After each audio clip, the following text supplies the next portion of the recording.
आज लंच अच्छी गरम गरम भात एटा आज स्पेशल होची चिकन आलू झोल नालिया नालिया चिकन आलू झोल एटा पियाज दही पड़ी गोटे सलाड टाइप रही आटा हूँ बैगन छड़ा मामा को भात बढ़ाई चलते टेस्ट करी कहबा केमती है चलते टेस्ट करी कहबा केमती है आलूटे नबा आज मु सुखिला खाइबिनी आज आलू चकटा हम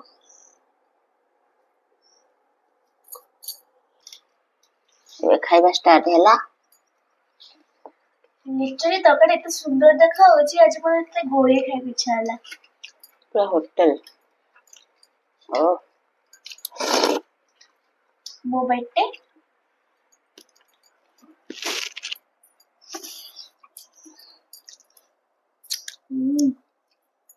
केमते हेचे बढ़िया होची लेग पीस मोटे लेग पीस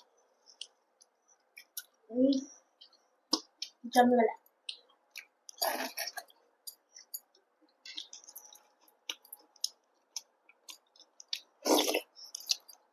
अगर सारे आइटम भाई भूल गए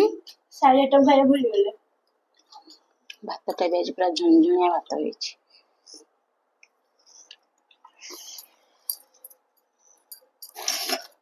खालते झोल पूरा हबो सलाड गोळे नु के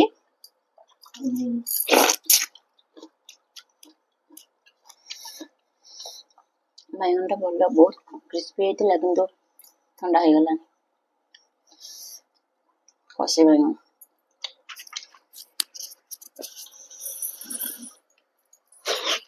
तो सत्ते जी बोल पूरा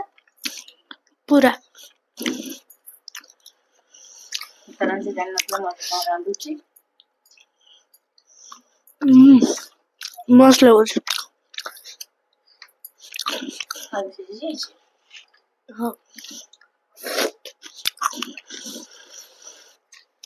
जेमती देखा जाउछि सेमती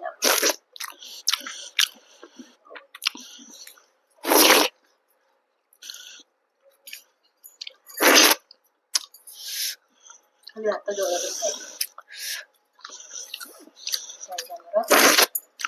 लंच पियाज टे बड़ा बड़ा आनथान तो ताको दिया लुने बोले हां एते भोको किछि कहि होनी भोको लागु नथला हेले देखे के भोको लागला चिकन मते नॉनवेज देखले ही भोको लागे चिकन टा एमती भजा है पूरा दाग हो जाय चिकन तो सुंदर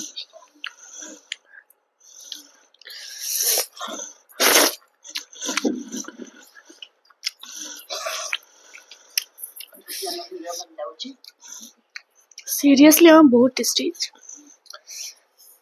जदि आमर वीडियो भल लगुची ताहले आम चैनल को फॉलो करिवे लाइक करिवे और शेयर करिवे